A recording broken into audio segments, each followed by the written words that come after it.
Welcome to Thrilling Tales of Adventure. I'm Mardell, reading The People of the Mist by H. Rider Haggard. Chapter 26, The Last of the Settlement Men. On that day of the vanishing of the 3 settlement men, Nam paid his weekly visit to do honor to the gods, and Leonard, who by this time could make himself understood in the tongue of the people of the mist, attacked him as to the whereabouts of their lost servants. When he had finished, the priest answered with a cruel smile that he knew nothing of the matter. Doubtless, he said, the gods had information as to the fate of their own servants. It was not for him to seek those whom the gods had chosen to put away. Then, turning the subject, he went on to ask when it would please the mother to intercede with the snake that he might cause the sun to shine and the corn to spring, for the people murmured, fearing a famine in the land. Of course, Juana was able to give no satisfactory answer to the priest's questions, and after this the quarters of the settlement men were changed, and for a few days the survivors slept in safety. On the 3rd night, however, 2 more of them were taken in the same mysterious manner, and one of those who remained swore that hearing something stir, he woke and saw the floor open, and a vision of great arms dragging his sleeping companions through the hole in it, which closed again instantly. Leonard hurried to the spot and made a thorough examination of the stone blocks of the pavement, but could find no crack in them. And yet, if the man had dreamed, how was the mystery to be explained? After this, with the exception of Otter, who, sure of the fate that awaited them, took little heed of how or when it might fall, none of the party could even sleep because of their terror of the unseen foe, who struck in silence and in darkness, dragging the victim to some unknown awful end. Leonard and Francisco took it in turns to watch each other's slumbers, laying themselves to rest just outside the curtain of Juana's room. As for the survivors of the settlement men, their state can scarcely be described. They followed Leonard about, upbraiding him bitterly for leading them into this evil land, and cursing the hour when they first had seen his face. It would have been better, they said, that he should have left them to their fate in the slave camp than have brought them here to die thus. The yellow devil was at least a man, but these people were sorcerers and lost spirits in human shape. Nor did the horror stop here, for at last the headman Peter, a man whom they all liked and respected, went mad with fear, and ran to and fro in the palace yard while the guards and women watched him with curious eyes, as he shrieked out curses upon Juana and Leonard. This shocking scene continued for some hours, for his companions would not interfere with him, vowing that he was possessed by a spirit, till at last he put a period to it by suddenly committing suicide. In vain did Leonard caution the survivors to keep their heads and watch at night. They flew to the beer, which was supplied to them in plenty, and drank till they were insensible. And still, one by one, they vanished mysteriously, till at length all were gone. Never might Leonard forget his feelings when one day at dawn in the 5th week of their incarceration he hurried as usual to the chamber where the last 2 of the unfortunate men were accustomed to sleep, and found them not. There were their blankets, there was the place where they had been, and on it, laid carefully in the form of a St. Andrew's cross by some unknown hand, shone 2 huge sacrificial knives, such as the priests wore at their girdles. Sick and faint with fear, he staggered back to the throne room. "Oh, what is it now?" said Juana, who, early as it was, had risen already, looking at him with terrified eyes and trembling lips. Only this, he answered hoarsely. The last two have been taken, and here is what was left in the place of them.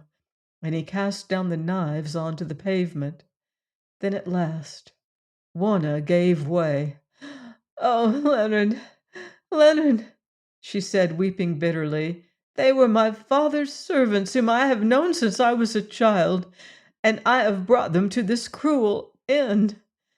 Cannot you think of any way of getting out of this place?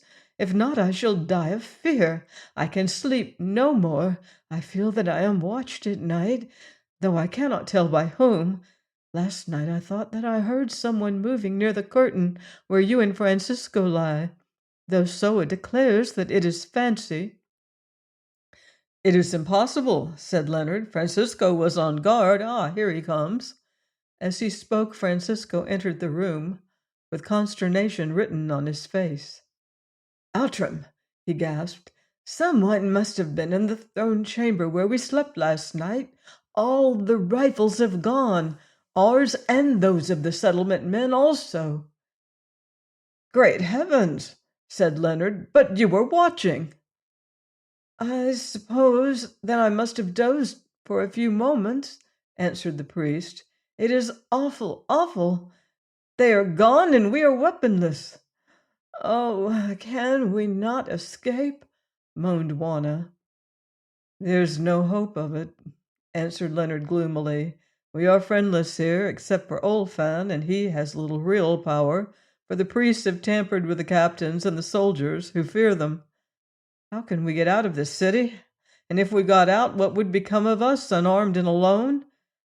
All that we can do is to keep heart and hope for the best. Certainly they are right who declare that no good comes of seeking after treasure, though I believe that we shall yet live to win it, he added. What, deliverer? Said a satirical voice behind him. Do you still desire the red stones? You whose heart's blood shall soon redden a certain stone yonder. Truly, the greed of the white man is great. Leonard looked round. It was Soa who spoke, Soa who had been listening to their talk, and she was glaring at him with an expression of intense hate in her sullen eyes. A thought came into his mind. Was it not possible that this woman had something to do with their misfortunes? How came it about that the others were taken while she was left? Who gave you leave, Soa? He said, looking her fixedly in the face, to hearken to our words and thrust yourself into our talk. You have been glad enough of my counsels hitherto, white man, she answered furiously. Who told you the tale of this people? And who led you to their land? Was it I or another? You, I regret to say, said Leonard coolly. Yes, white men. I led you here that you might steal the treasure of my people like a thief. I did it because the shepherdess, my mistress, forced me to the deed. And in those days her will was my law. For her and you I came here to my death. And what has been my reward? I am put away from her. She has no kind word for me now.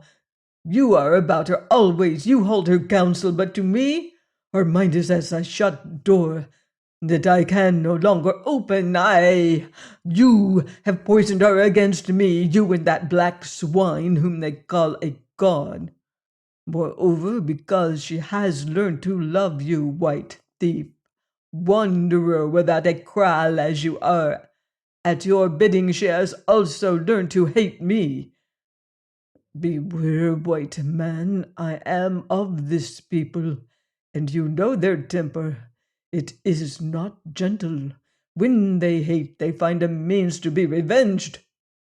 And she ceased, gasping with rage. Indeed, at that moment, Soa would have made no bad model for a statue of one of the Furies of Greek mythology. Then Juana attempted to intervene, but Leonard waved her back. So, he said, as I thought. You are at the bottom of all this business. Perhaps you will not mind telling us what has become of your friends, the settlement men, or if you feel a delicacy on that point, how is it that you have escaped while they have vanished?" "I know nothing of the settlement men," answered the Fury, "except that they have been taken and sacrificed, as was their meed, and as yet I have lifted no hand and said no word against you, though a breath from me would have swept you all to doom. Hitherto I have been spared for the same reason that you and Baldpate yonder have been spared, because we are the body servants of the false gods, and are reserved to perish with them when the lie is discovered, or perhaps to live a while, set in cages in the market-place, to be mocked by the passers-by, and to serve as a warning to any whose monkey heart should dare to plot sacrilege against the divinity of Akka and Jal. Now, shepherdess, take your choice. As you know well, I have loved you from a babe, and I love you yet, though you have scorned me for this man's sake. Take your choice, I say. Cling to me and trust me, giving the deliverer to the priest, and I will save you. Cling to him, and I will bring shame and death upon you all, for my love shall turn to hate." At this juncture, Leonard quietly drew his revolver, though at that time nobody noticed it, except Francisco. Indeed, by now Juana was almost as angry as Soa herself. "How dare you speak to me thus?"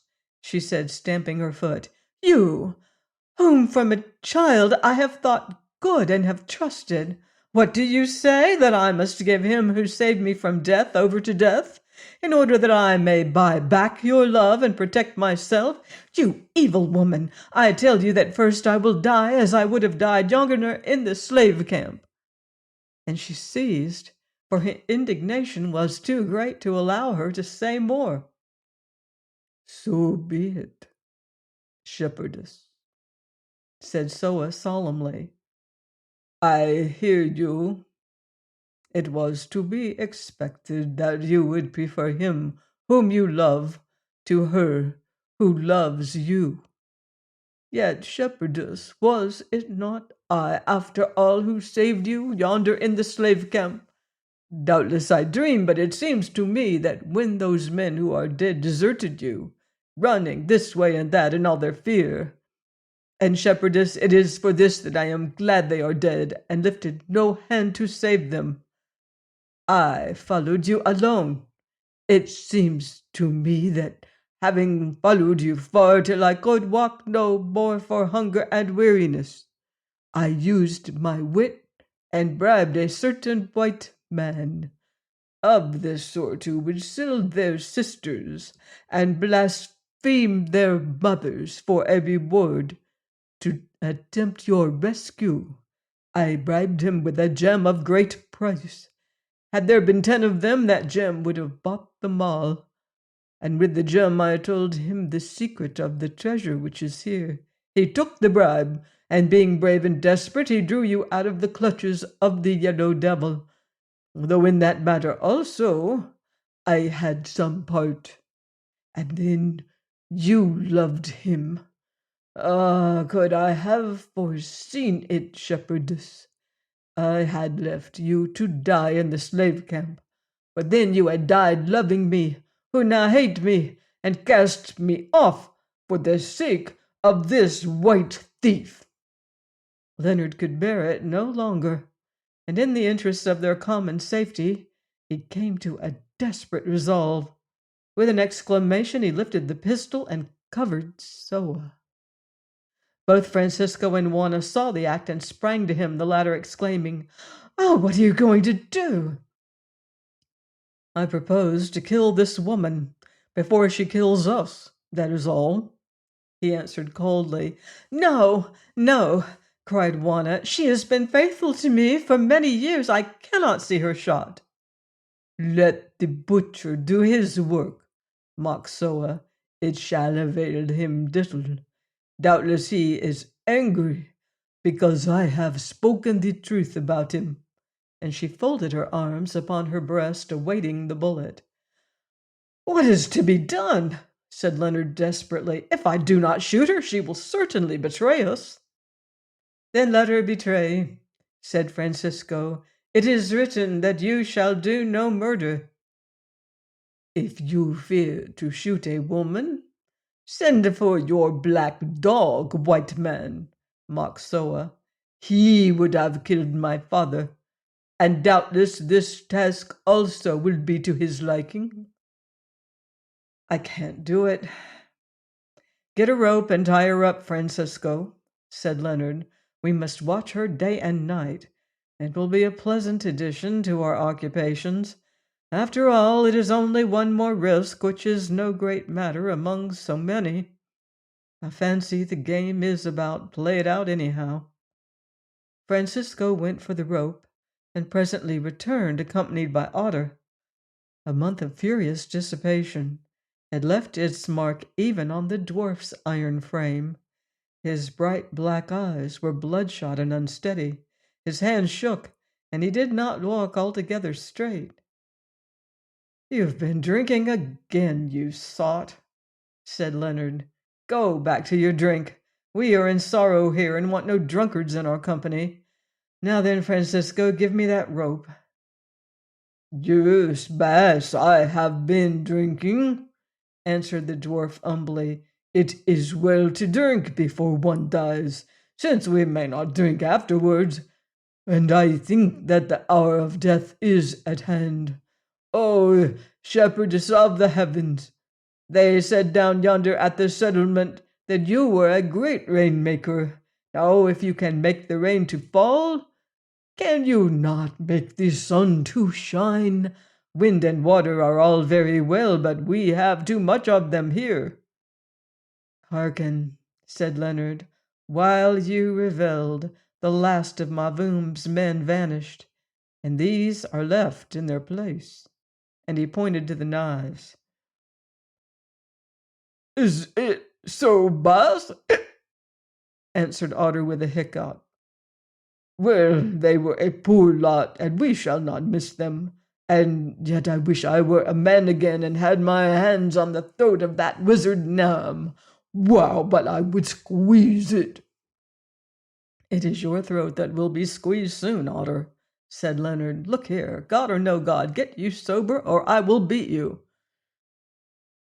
I am sober, Bass, I am indeed. Last night I was drunk. Today nothing is left but a pain here. And he tapped his great head. Why, are you tying up that old cow, Soa, Bass? Because she threatens to use her horns, Otter. She says that she will betray us all. Indeed, Bass. Well, it is in my mind that she has betrayed us already. Why did you not kill her and have done? Because the shepherdess here will have none of it, answered Leonard. Also, I do not like the task. I will kill her if you wish, Bass, said Otter with another hiccup. She is wicked. Let her die. I have told you that the shepherdess will have none of it. Listen, we must watch this woman. We will guard her today, and you must take your turn tonight. It will keep you from your drink. Yes, Bass, I will watch, though it would be better to kill her at once, for thus we should be spared trouble. Then they bound Soa securely, and set her in a corner of the throne chamber, and all that day Leonard and Francisco mounted guard over her alternately. She made no resistance, and said nothing. Indeed, it seemed as if a certain lassitude had followed her outbreak of rage, for she leaned her head back and slept, or made pretense to sleep. The day passed uneventfully. Olfan visited them as usual, and told them that the excitement grew in the city. Indeed, the unprecedented prolongation of the cold weather was driving the people into a state of superstitious fury that must soon express itself in violence of one form or another. and the priests were doing everything in their power to foment the trouble. No immediate danger was to be apprehended, however. After sundown, Leonard and Francisco went out into the courtyard to inspect the weather according to their custom. There was no sign of a change. The wind blew as bitterly as ever from the mountains. The sky was ashen, and the stars seemed far off and cold. "Will it never break?" said Leonard with a sigh, and re-entered the palace, followed by Francisco. Then, having solemnly cautioned Otter to keep a strict guard over Soa, they wrapped themselves up in their blankets in order to get some rest, which both of them needed sadly. Juana had retired already, laying herself to sleep immediately on the other side of the curtain, for she feared to be alone. Indeed, they could see the tips of her fingers appearing beneath the bottom of the curtain. Very soon they were asleep, for even terror must yield at last to the necessities of rest, and a dense silence reigned over the palace, broken only by the tramp of the sentries without. Once Leonard opened his eyes, hearing something move, and instantly stretched out his hand to assure himself of Juana's safety. She was there, for in her sleep her fingers closed instinctively upon his own. Then he turned round and saw what had disturbed him. In the doorway of the chamber stood the bride of the snake, Saga, a lighted torch in one hand and a gourd in the other, and very picturesque that handsome young woman looked, with her noble figure illumined by the glare of the torchlight. "What is the matter?" said Leonard. "It is all right, Bass," answered Otter. "The old woman here is as safe as a stone statue yonder, and quite as quiet. Saga brings me some water, that is all. I bade her to do so, because of the fire that rages inside me and the pain in my head. Fear not, Bass. I do not drink beer when I am on guard." "Beer or water, I wish you would keep your wife at a distance," answered Leonard. "Come, tell her to be off." Then he looked at his watch, the hands of which he could just distinguish by the distant glare of the torch, and went to sleep again. This took place at 10 minutes past 11. When he awoke, again dawn was breaking, and Otter was calling to him in a loud, hoarse voice. "Bass," he said, "come here, Bass." Leonard jumped up and ran to him, to find the dwarf on his feet and staring vacantly at the wall against which Soa had been sitting. She was gone, but there on the floor lay the ropes with which she had been tied. Leonard sprang at Otter and seized him by the shoulders. "Wretched man!" he cried. "You have been sleeping, and now she has escaped and we are lost." "Yes, Bass, I have been sleeping. Kill me if you wish, for I deserve it. And yet, Bass, never was I more wide awake in my life until I drank that water. I am not wont to sleep on guard, Bass." "Otter," said Leonard, "that wife of yours has drugged you." "It may be so, Bass. At least the woman has gone. And say, whither has she gone?" "To Nam, her father," answered Leonard. Please join me next time for another exciting chapter of The People of the Mist by H. Rider Haggard, here on Thrilling Tales of Adventure.